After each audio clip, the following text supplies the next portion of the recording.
In early 2019, I was contacted by Maria Stehn, a researcher who has dedicated the last 5 years to meticulously researching stone structures in Uppland, a small province of Sweden. She invited me to visit and investigate some of these sites that I previously knew nothing about. Consequently, visiting Sweden was pretty low down on my list, but then she told me her name meant stone in English, so I booked a flight. She gave me her house for a week, and along with her family, showed me some great Swedish hospitality before we soon got down to filming. This behind me is quite a fascinating sight, I must admit. I've not seen anything like this before. Well, I've seen a few photos online, but I've never actually visited one. It's not a circle, it's not a long barrow, it's nothing like any of the sites I've seen before. It's a megalithic ship. Well, that's what they call it here in Sweden.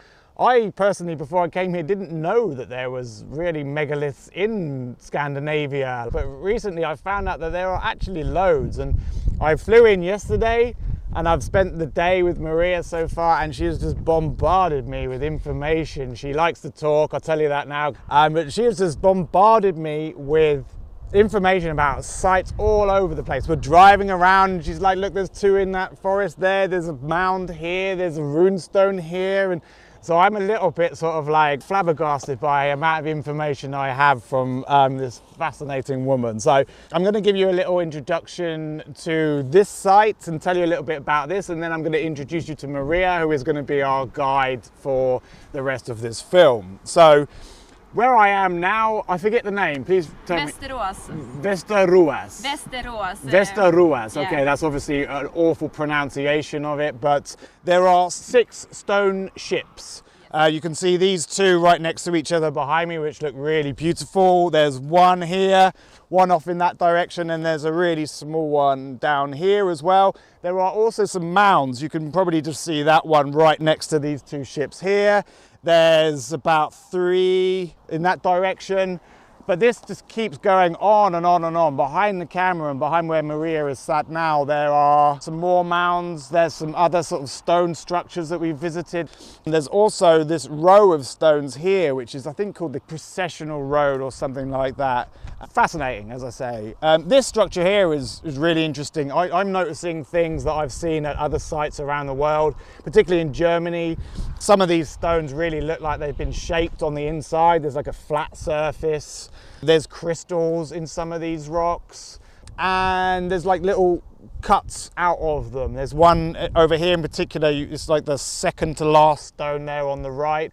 Looks like it's been carved out and like as if someone could actually sit on it. And I saw that in the stone circles I visited in Germany. Each of the 3 circles had this kind of gouge taken out, and they said it was a seat for someone to sit on. But we have the same thing here as well.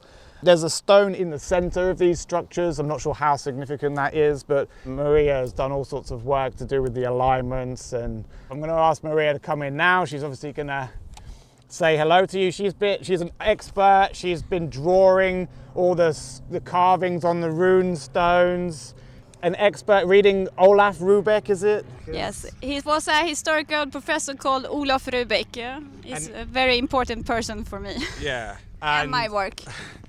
He's like the Graham Hancock of the 16 and 1700s. He talked about Atlantis. He was quite the expert, actually. So there you go. It's going to be a whirlwind because, as I said, she likes to talk. But now I'm quiet. Right, so this is one of the ships. You can see, again, the second to last stone there also has this kind of like chair shape carving carved out of it. This one here is particularly interesting. It's called The Thing. I'm not sure why they say The Thing, but this was where they were supposed to have had meetings. This is what this official sign says. They had meetings here. It was kind of a court where important decisions were made and judgments were made on certain things that happen within the village. I'm not sure how they know that, but anyway, they do. This was the 2 big ships that you could see that we introduced. We're going to go down there in a little bit. I think I'm going to try and get Maria in front of camera and she's going to show us some of the rocks. This one down here, again, they're all looking like they're buried. And then you can see off in the distance there is this line of stones. And the line ends with what looks like a standing stone, It's kind of about 4 meters tall.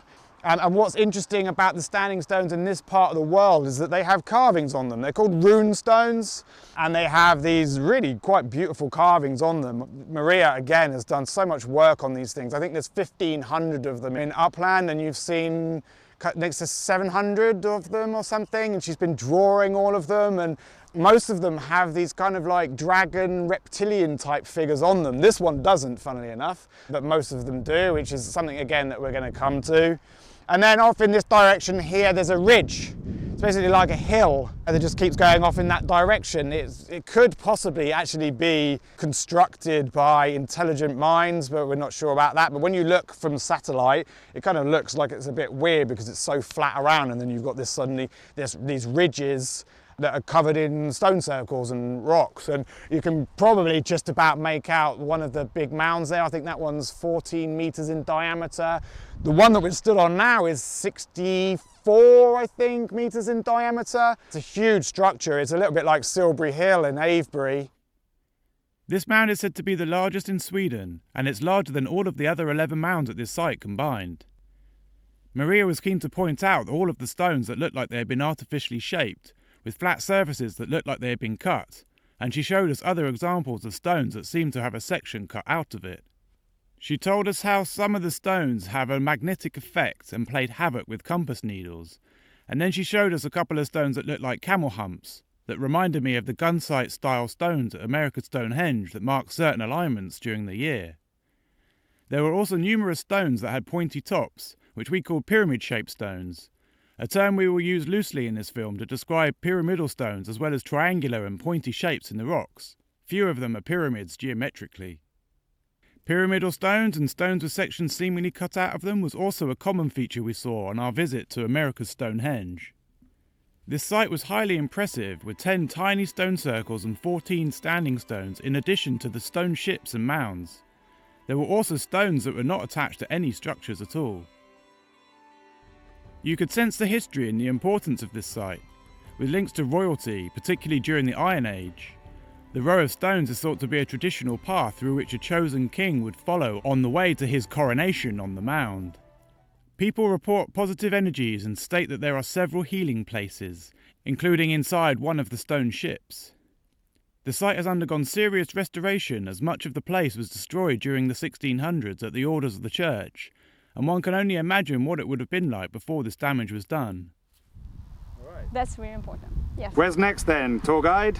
Next time we are going to a big mound where I live called Nordjanshög, and it's the same size as this mound, but it has a stone on the top. Okay. And that's it, because everything around has been destroyed. Let's do it. Yes. The next mound we visited was smaller but had a large stone placed on top weighing between 2 or 3 tons. And like the previous mound, it is part of a bigger burial site with 10 smaller mounds, 180 round, rectangular and triangular stone settings, as well as 1 stone ship, all in the surrounding area. We also went to another site in Uppsala with 3 large tumuli, known as the Royal Mounds, which according to ancient mythology and folklore contain the remains of either the 3 gods Thor, Odin and Freya, or 3 kings from more recent times. Again, I got the feel that there were layers of history, with all sorts of artefacts discovered in the area and a church built right next to the mounds. There are hundreds of mounds in Sweden, and tens of thousands, if not hundreds of thousands, found in far-off corners of the world. They range in size from the tiny, only a few metres across, to the massive structures such as Silbury Hill, which is 30 metres tall and 160 metres wide, or the Serpent Mound in Ohio, which is over 400 metres long, and an amazing looking structure from above. This is another ship-shaped stone structure. Bit of a tongue twister there, but this is Sweden's 3rd largest. There are 28 stones. It's 59 meters from one end to the other. And the largest stone, or at least the tallest, is the one right at the end there. It's probably 2.5 meters tall. I'm guessing it would weigh about 3 or 4 tons.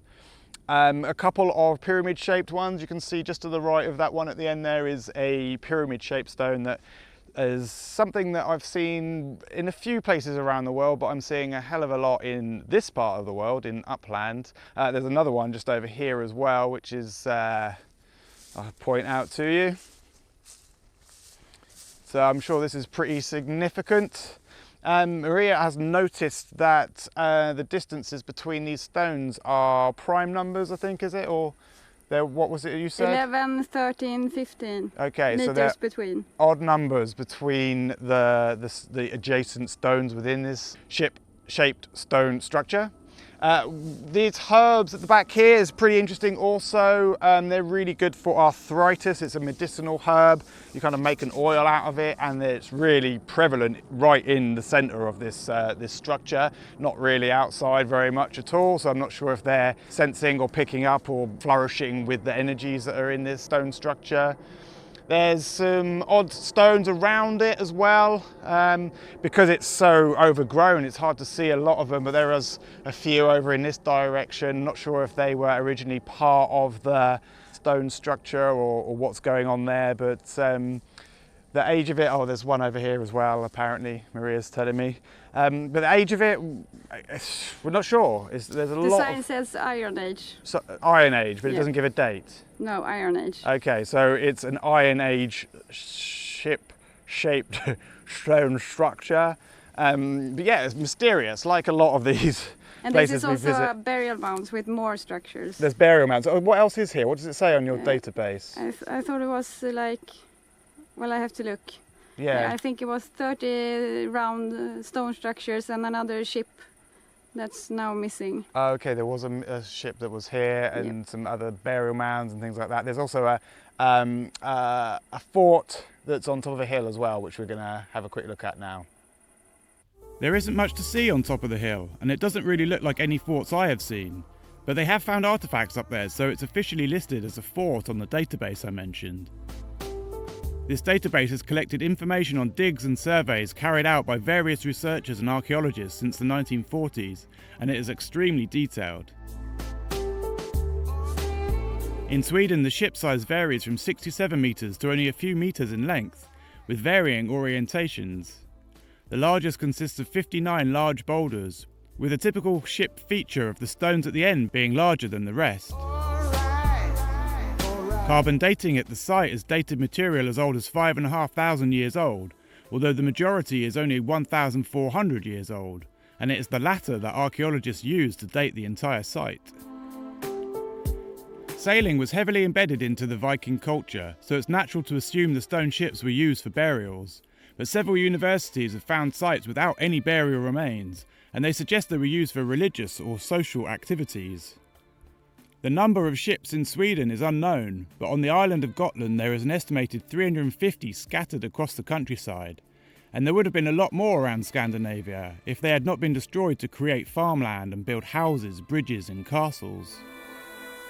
As well as in Scandinavia, they are found as far south as Germany and Latvia, but not in any other parts of the world. The largest is in Denmark, which was as long as 170 metres, but nowadays there are very few stones remaining. Getting to grips with the age of the sites was tricky because there seemed to be so many layers of history. For me, the official dates became minimum ages, not necessarily actual ages. Next up, we went to another stone setting with another easily pronounceable name. What's this one called again? Arkils Tingstad. Arkils Tingstad. Ting place. Okay, all right, well, I'll let Maria take that one. So we've come to a site that is supposed to be the oldest in the area, at least. I think they say about 3,000 years old. It's obviously a stone square, as you can see. Now, I used to say in my films that there really aren't many stone squares in the world. I saw one in Portugal, I think there's one in France near Karnak, and there's one in England as well. But I'm going to have to revise what I say from now on because there seems to be quite a lot in this area. This is the most sort of like obvious that it's a square. We've been seeing these ones in the forest where they're kind of covered over a lot and the shape isn't exactly well defined. But I wanted to show this site, firstly because it's the oldest. I want to point out here there is another stone that is just chock-a-block full of crystals. You can see this whole side here just looks white from what is probably quartz crystal. The other point I wanted to make is that there are 2 rune stones here. So Maria has a theory that the official story about the rune stones isn't necessarily the truth. And here we have 2 rune stones, both over here. This one has some beautiful reptilian figures on it, but it's the stories associated with these. It just sounds like mumbo jumbo, really. This one here, I think, says that 2 guys erected that stone and they weren't allowed to create a monument bigger than this. And then the other one has some other story that just sounds like made up kid stories, really. This was also, like the thing at the first site we visited, supposed to have been a kind of court or a place where they made judgments. But again, how they know these things, I think it's typical of our poor old archaeologist friends who kind of just have to guess, really, and make educated guesses. But I'm not sure what, remains or what they dug up here to know that it was this place. But we're going to talk more about all these, the rune stones anyway, and how they're deciphering the stories and how they might not necessarily have the right idea. Okie dokie, so this is a standing stone, about 1.6 or 7 meters tall. We've come to what is our 3rd site, I think it is. It's officially a graveyard or a kind of cemetery dated from 500 BC to 500 AD. This is one of 28 standing stones. You can see this one. There's another one just off in the distance there. There's about 5 in a line over there, and they're kind of basically scattered all over this, what is a hill, more or less, a hillock. It's quite interesting because when I first arrived in Sweden, Maria was telling me how many pyramid-shaped rocks there were and how many L's were cut into a lot of these rocks. And I was a little bit like, yeah, okay, but it's quite striking how many there are. You can see a really obvious pyramid-shaped stone just off there in the distance. And they are also scattered over this hill. There's 2 really massive ones, one at kind of the entrance of the hill and one over the back there. And they're all over the place, and also particularly the kind of like L-shaped or right angles that are cut into a lot of these stones. There's one here, and this one's not that convincing, to be honest with you, but they're just all over the place. And so I'm starting to actually believe what Maria says. In terms of megaliths, this is kind of site that I've really not seen before. There are all sorts of structures here. On the database that she uses to find these places, it says there are, I think, 3 square or rectangular type structures. This is one of them. I think it's 14 meters by 8.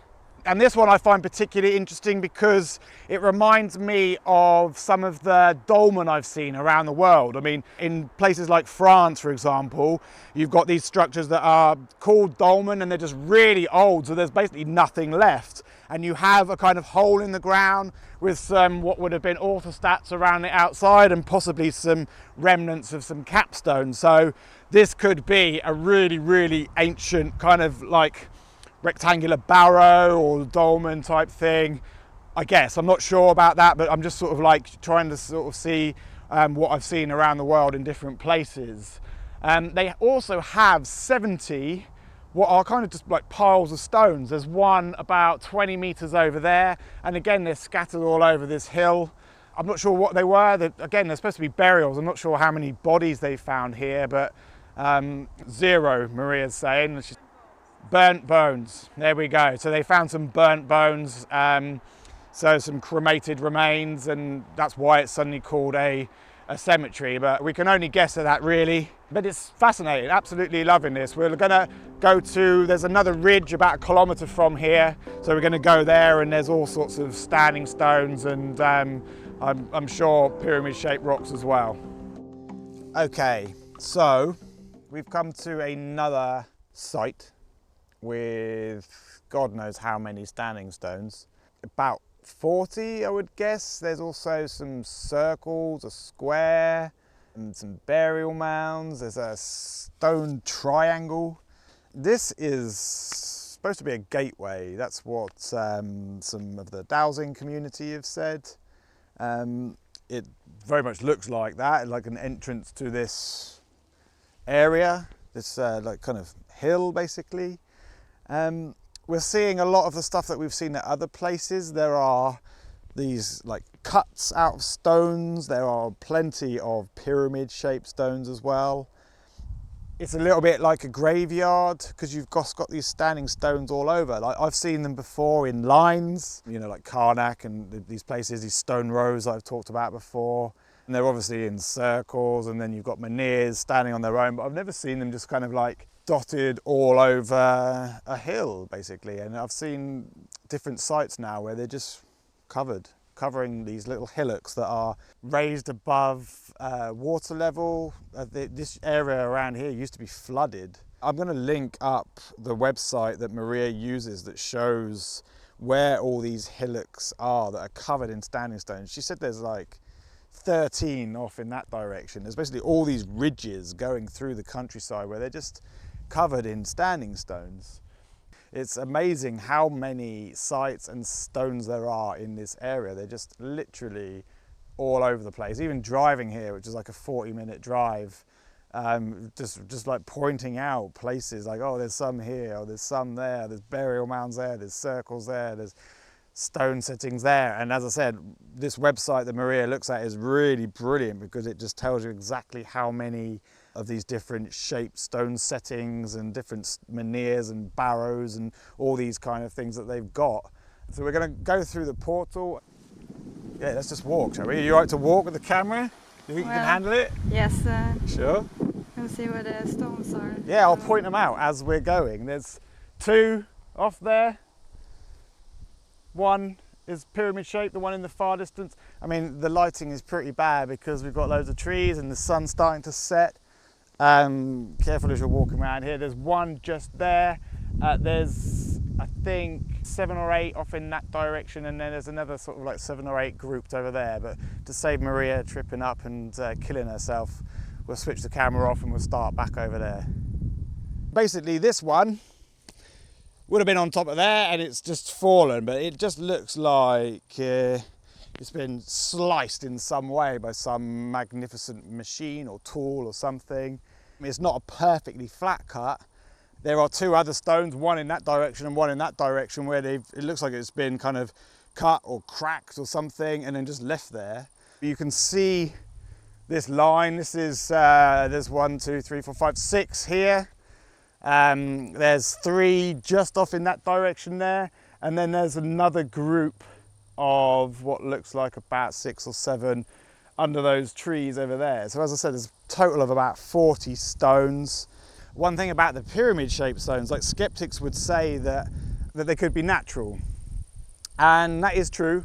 If we were to come here and was to find 1 pyramid shaped stone or just 2 or something, then I would probably not be so excited about it. But all of these different sites that we're going to, there are a significant number of pyramid shaped stones, and we're in an area where somebody was obviously building and creating structures with stones. So it's not ludicrous to think that they are, you know, purposefully putting stones that are pyramid shaped or triangular shaped in these formations. This one over here actually looks like a triangle from the top as well. So in terms of manipulating energies and ley lines and telluric energies and all these kind of things, then I think that would be pretty significant. But it's a beautiful place, and I think we're going to go to another one if you can find one, because there's not that many, obviously.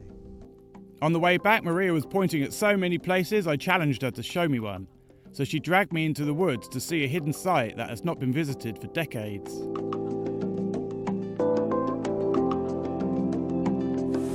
see, there's 1, 2, 3. And you see the line here? Yeah. Here. Oh, there is a line there. Here you have an L-shaped form. L-shape. Yeah. The big... And there you have more standing stones. And there you have more standing stones. So I've been cutting trees here when I was here the last time. Because it's usually, as you can see, it's totally... Pyramidy one. Yep, and there you have all more. Pyramidy one. Yep. Jesus Christ. Yes. And it's a bad person first. Somebody who's more mental than me for rocks. Look how much it's raining. Yep. See the big one. Absolutely So really hold it like peeing it down, and she's making me walk through the forest. See a bunch of bloody rocks. Yep. Pyramidy type ones. The stones are piled up around this. You see the flat side? Yeah, that's a flat cut on that stone Yeah. there, And isn't it? the standing stones are lined into this. And here you have a big square Oh yeah. over there. Right. Just keep on going. I mean, this is really, really big. It's totally overgrown now. Yeah, it is overgrown. Overgrown, and it's raining, by the way. Yes, it's pouring down. So, Although it's stopping. these are big stones. Yeah, this is massive.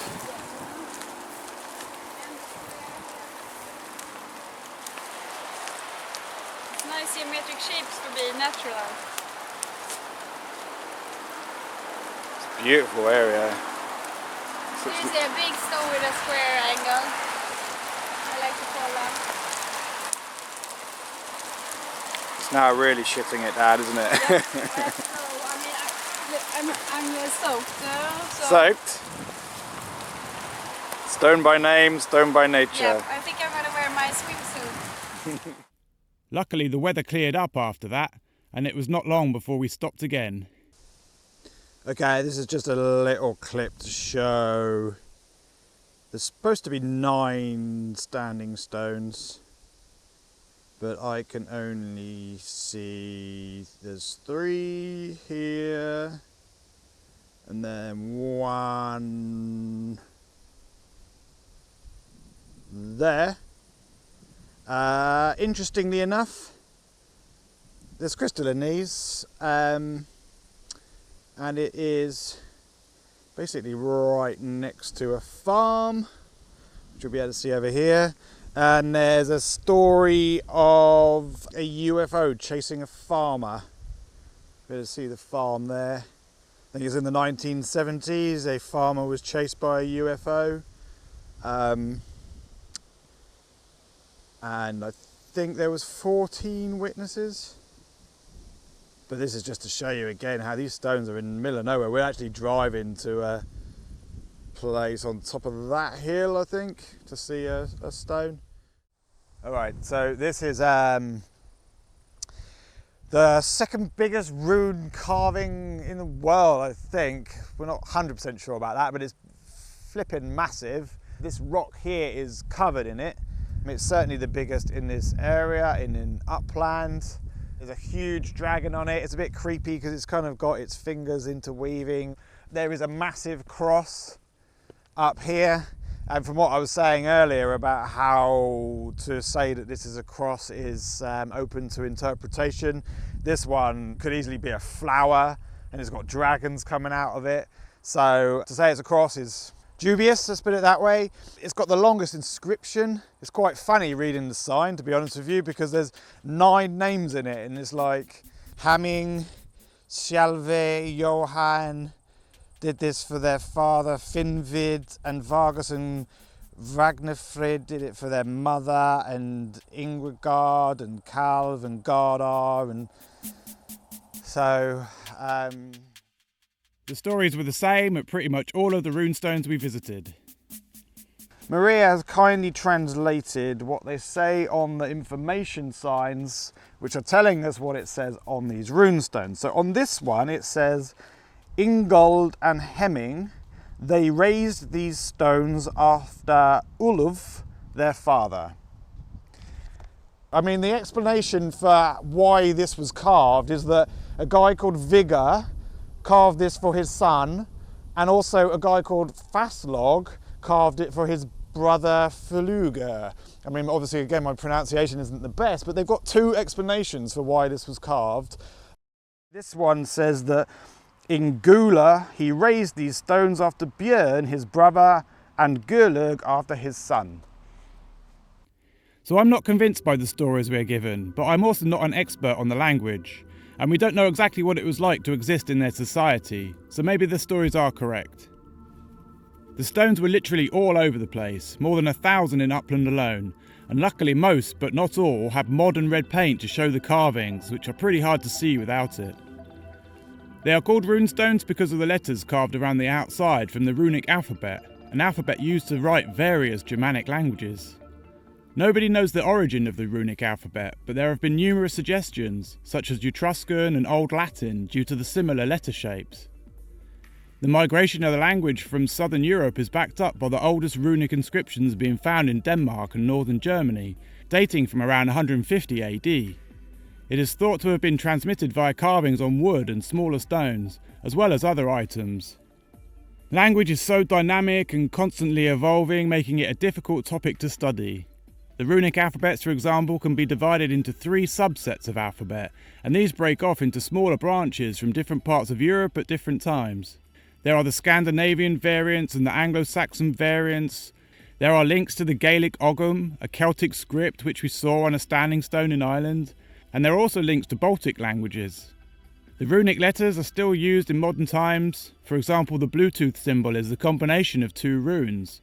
And in J.R. Tolkien's novel The Hobbit, the Anglo-Saxon runes are used on a map to emphasise its connection to the dwarfs. There are theories that the early runes were not used as a writing system, but rather for magic, and while there is no direct evidence, there are some fascinating quotes suggesting the rune-marked objects concealed power, and they are still used nowadays by many pagans. It's much like the tarot cards, with the characters or symbols holding a special meaning and possessing a kind of power that can be used to invoke deities, that can offer guidance or help deal with your conscious or subconscious problems. This passage has been interpreted as a mythical representation of shamanic rituals in which the initiate must undergo a physical trial in order to receive mystic wisdom. The runic writings officially started being replaced as Scandinavia was Christianized, and we can see the deliberate destruction of the runes of all of the fragmented stones, and the stones that were used as material to build churches. There are churches everywhere, often on sacred sites and on mounds, and you can see how the church was trying to eradicate the traditional ways, and maybe even eradicate psychic abilities. There are some strange anomalies associated with runestones, such as the numerous examples of linguistic mysteries, writings that just don't make sense or cannot be translated. The more recent Futhark alphabet has 16 rune characters, while the elder Futhark has 24, meaning it has lost 8 characters, seemingly de-evolving rather than evolving, and the Anglo-Saxon rune had 33 characters at one point. As with many ancient texts, there are references to the gods, a term that can also be used to describe beings not of this earth, so it could be an ancient language that has been hidden by those that wish to hide the truth from us. There were also references to gods having had children by human women, again not alone in the world of ancient writings. The reptile or dragon has also featured heavily in ancient writings from around the globe. On this stone, the reptile is large enough to have wings and has some nasty looking claws. There is also a massive line of crystal going through the stone it is carved on. Runic stones are found mainly in Sweden and Norway, as well as in smaller numbers in Denmark and Germany, but they are also found in Turkey, Britain, the Ukraine, and they were even found on an island off the coast of Greenland. And then there is of course the highly controversial and possibly fake Kensington runestone in Minnesota. Crosses are found on the runestones, and the cross is also something that is repeated around the world and throughout our past. They link these to Christianity because of the cross. And that doesn't really look like many Christian crosses I've seen. None of them do on any of the stones. This, for example, could just be the cardinal points, north, south, east, west, north, east, and you could come up with other explanations for this, maybe a Maltese cross, or you know, I'm not convinced that that is a Christian cross. Right, so this is another burial site, as they all are actually. This one is really cool. I like this one. It's basically next to a tiny little river, just off in this direction, about 50 meters that way. And this one has at least 30 stones. I say at least because there are some smaller ones jotted off, but there are all these big ones that you can see going off in the distance. They shoot off down here for about 100 meters, all in a line, not an exact line, because there's a few sort of like coming out of the line. But yeah, it's a really cool place. This third one here has actually got rune carvings on it. It's pretty interesting because it makes a few of the points that we've been making in the previous sites. This one, they can't translate. They say that the person who did the carvings was inexperienced and didn't really know the lettering, or was drunk or something. They're guessing. So this one again points to the fact that maybe there's no tight link to Christianity. It does have one of the kind of crosses on it, but it's also got the other bits, so it could be cardinal points, or it could just be a flower. And it's 20 meters above sea level. So, you know, when we were talking about how the water level would have been a lot higher when they probably built these things. So yeah, this one's 20 meters up. They excavated in 1933, well they did it 4 years worth of excavating between 33 and 37. And they found some swords and I think a spearhead. That was it. So it's a beautiful place, really cool. All right, so this is my favorite stone that I really had to show you. A number of reasons. I mean, it's in a really pretty location in the woodland here, although fair enough, it's only about 10 meters from the road. It's obviously a rune stone, as you can see, with these markings on there. Two beautiful looking dragons, as they call them, or reptilians, whatever they are. I mean, it's one of about 40 stones that are in a line. 4 or 5 of them are taller than I am. This one's got to be 2.5 meters tall. It's also part of a massive sort of cemetery area. Just over the other side of the road there are 250 burial mounds. I like this stone in particular because it's got one of my favorite things for pointing out at these sites. There's a massive line of crystal going all the way down it. This is also going through to the other side of the stone. This stone is about 1 foot wide. It's that wide. And this part and this part down here have gone right the way through. Another really interesting point that I like is this section here. It looks really peculiar. I've not seen this anywhere before, but it looks like there's 2 different types of stone here. You can see the difference in the color. This bit here is a centimeter thick. And to put it into sort of like modern day terms, it more or less looks like that somebody's put a coating of cement or plaster or something on top of this grey stone. This one's slightly yellow. I'm sure as well that they've done this a long time ago, because you can see how the dragon is actually carved into both of the types of rock. Reminds me of the pyramids in Egypt, how they had the outer coating on top of the pyramids, and there was different conductivities between the inner layer of rock and the outer layer one. Not sure if that's the same with these 2 types. Looks really cool, it's really striking. So yeah, this is my favourite rock. As we were driving away, Maria informed me there is another set of 2 stones at the edge of the site, acting as a gateway or some kind of entrance. There are loads of former sites that have been destroyed. Maria showed me the train station where there used to be an Iron Age village, and a cemetery where they found 128 Arabic coins. And then she took me to some burial grounds that were demolished to build a school. Luckily there are still some sections outside the grounds, and you can see shapes in the rock that we have seen at other sites. Maria has also found hundreds of cut marks, another feature she has found at many of the places she has visited. She places marbles in the marks, then photographs the layouts, and she thinks that she has found some patterns that might represent star constellations.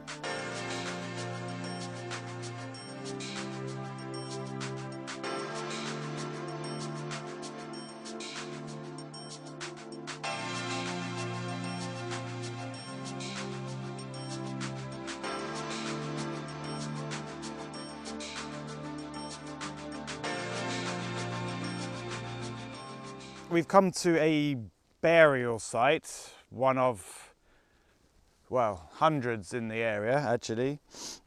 This stone in particular is a favourite of Maria's. She noticed this actually because of the steps. You can see that I'm sat on some steps that are leading up to what she thinks is an observation point. She thinks that maybe people used to sit up here and look around the area for enemies or something like that. I look at this stone and I think it's beautiful actually, because it's really pink.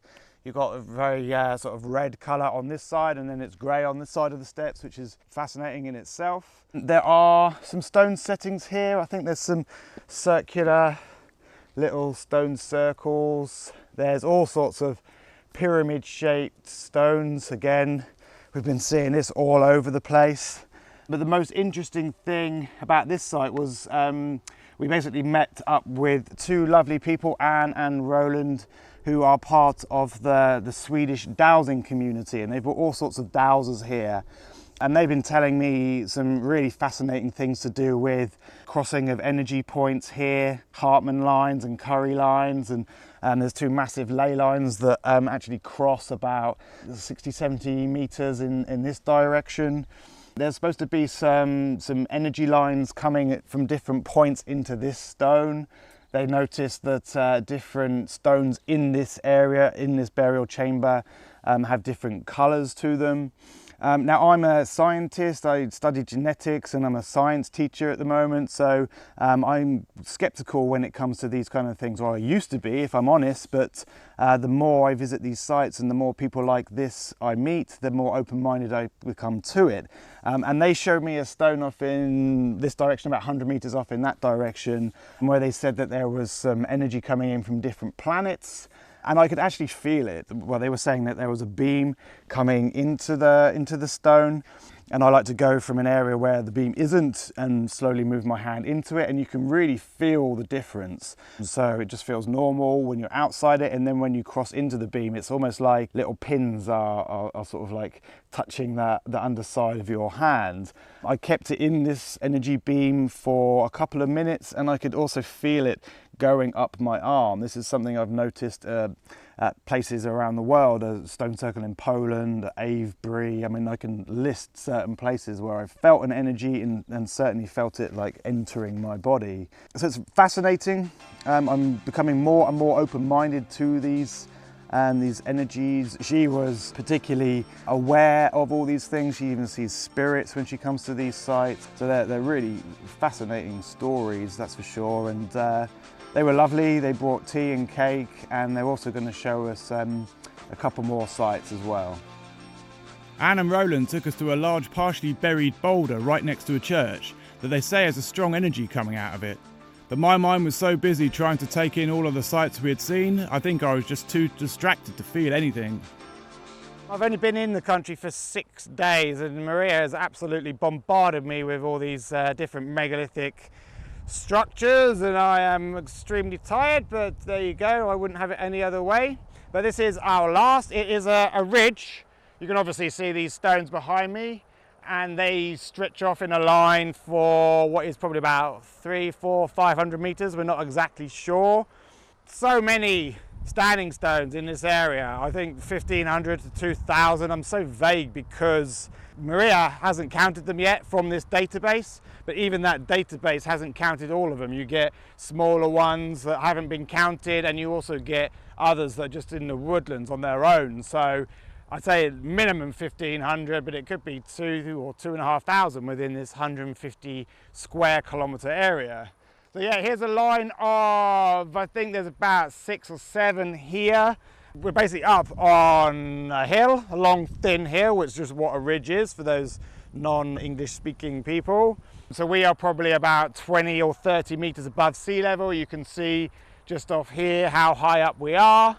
And all of these structures are on ridges. So the idea is that the water level was a lot higher. I think it's about 800 years ago, or maybe even a little bit more, that the water level was higher. So this would have been completely flooded. And it's very obvious because there aren't any structures lower down, basically. So Anne and Roland, who we spoke to from the dowsing community, they have this theory that these rocks, or some of these rocks, are emitting energy, and that this was some kind of detection system for enemies. This would be one of the reasons for this. Obviously there are lots of explanations or lots of reasons why the megalithic builders built these sites, but one of the reasons they cited is that there's kind of like an energy beam shooting from, say, for example, this stone to another stone on another ridge, and if that beam is broken by some enemy coming up in the night in a boat, then this can be detected. I would like to point out that we in modern times have pretty much lost our ability to sense these energies. Some people can, psychics and people who work with energies, but I, for one, find it very difficult to. Occasionally I can, from rocks that are really emitting it very strong. I have a filter here that Maria's kindly given me called an Oldfield filter, and I'm going to come up now and put this in front of the camera and show you what we can see. So you can see just there, if you move a little bit to the left, it shows where the energy, or where they think that energy is being emitted. And for those skeptics of you who think that that's just refraction from the sun, if we turn around this way and point it in the direction of the sun, you can see where it is down the bottom there, but this cannot explain the energies that we are seeing from these rocks here. So really fascinating. I'm glad she's given me this filter, because it's going to help me to find where these energy spots are. So there is one right here. So I'm going to stand here for a few minutes and see what I feel. And we're going to walk along the ridge, and we're going to sort of like show you a few of the interesting points and all sorts of bits that we're going to point out to you as we walk along. And I'll tell you next time what I feel from standing here for very long.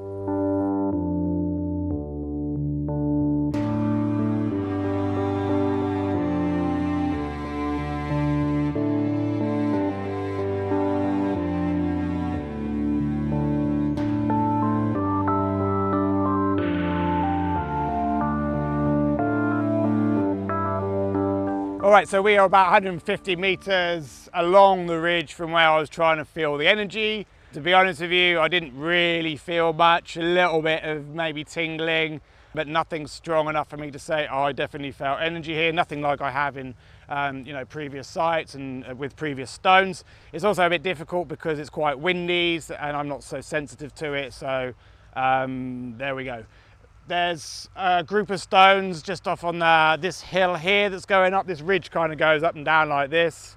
There's some interesting shapes carved into these rocks. All the way along here you've got some really flat surfaces. There's the typical L shape cut out of some of these stones. This is here a square stone setting.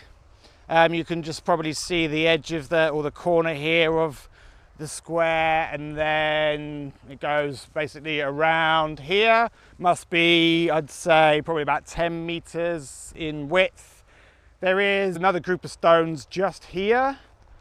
There's probably 6 or 7 stones standing up, but there are also other stones lying down on the ground. And Maria's been telling me how these could also have been used by the megalithic builders. It's not necessarily only the stones that are standing up that were used for whatever they were doing when they built these structures, whatever it is, energy work or astronomical alignments. It's not just the standing ones, we also have to have a look at the ones that are lying down as well. So we shall continue on and see what else there is on this ridge. Okay, so here are the next 3 standing stones. They're not in a line with the ridge, perpendicular more or less. The ridge is going in this direction. I'm going to put the filter on because it looks pretty interesting. This stone has nothing. Remember, Oldfield filter. And then as I approach these stones, this one here seems to have something. I don't know what this is, to be honest with you. I see light. I'm sure you do. It's like a rainbow, but I'm going to do some research, and this guy who's made these filters says that this is showing energy. But you can see this one has got some energy around the outside. And if I come around, there's my shadow. It seems to be circulating the stone. And for those skeptics who are just saying that, oh, it's just a filter that's refracting the light and causing it to split into the different colours, well, this wouldn't be the case, because I would move and it would stop the refraction. But this is clearly nothing to do with where the light is coming from. It's pretty cool. I really wish I bought one of these filters about 5 years ago. In fact, when the sun is off in that direction, you can see what it is doing with the sunlight. And weirdly enough, when I show the stone from this side, there isn't anything around the outside. But there we go. This one, again, doesn't have anything from this side. If I come around, there is some small amount of energy around the outside.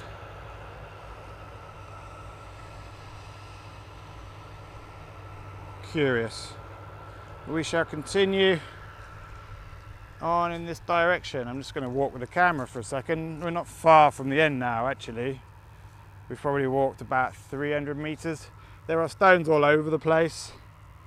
You'll be able to see some off in this direction.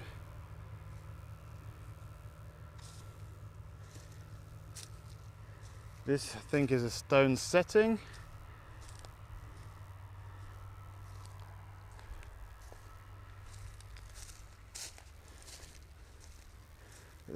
There's a couple of standing stones there. I'm not sure.